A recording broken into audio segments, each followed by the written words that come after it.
Rome.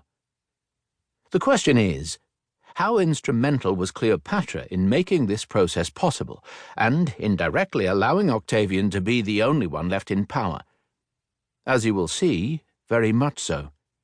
Because Cleopatra is not only an alluring woman and a queen very capable of managing power, but also an incredible historical catalyst.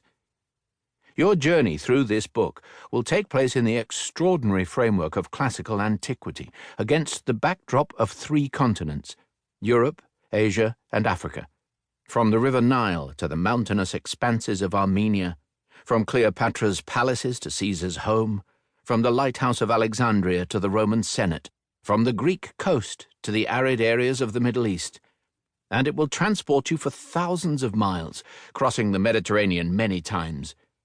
You will witness important naval clashes, cruel land battles, explore the splendid home of Cleopatra in Alexandria and those of the Roman authorities, all of this told in a narrative style devised specifically to make you feel as though you are right there, in the places and atmosphere of that time.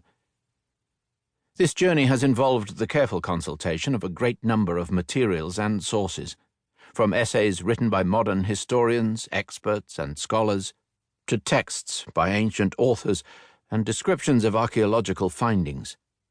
It has not been easy to reconstruct in full the events and locations you will read about. More than 2,000 years later, sometimes all you can rely on is the evidence and writings of the ancients, bearing in mind all their potential limitations, since some were hostile to Cleopatra and Mark Antony or else influenced by pro-Octavian and anti-Cleopatra propaganda. Moreover, in these writings, many episodes are incomplete or fail to feature altogether. In addition, we can't be certain what the buildings visited or lived in by Cleopatra, Caesar, and Mark Antony looked like, because hardly any of them are still around. The tables, clothes, marbles, and palaces have disappeared, the legendary lighthouse has collapsed, and entire cities have vanished. The Alexandria of Cleopatra was demolished over the centuries and is now covered by modern buildings, and Antioch, which used to be the 3rd largest city on the Mediterranean, no longer exists. To make a comparison, it would be as though Paris, Frankfurt, London, New York, or Washington were to disappear 2 millennia from now, and people would wonder what they were like, relying on books and descriptions.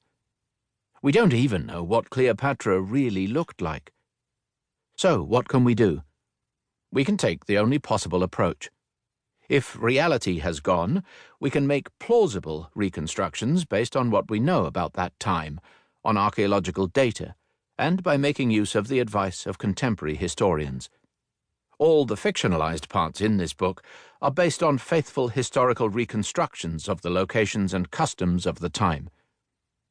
The narrative style helps to breathe life into actual, experienced history, which clings, often in shreds, to these precious ancient texts, provided everything in the storytelling is carried out with precision or, in the absence of information, as plausibly as possible. The hardest thing was to describe Cleopatra's, Caesar's, Antony's, and Octavian's states of mind. These have sometimes been taken from ancient sources, while at other times it has been necessary to describe a scene, making it clear that it's actually a reconstruction. Plausible, of course, but nevertheless hypothetical. I don't believe there's any other way to stand beside the protagonists at the very moment when history is being made. There are many books on ancient history and precious, inexhaustible sources of information, data, and quotations, but these are often rather dry because they lack life. History is also a story. Is it possible to bring together historical information and storytelling? To combine the pleasure of reading a novel with the rigor of an academic text?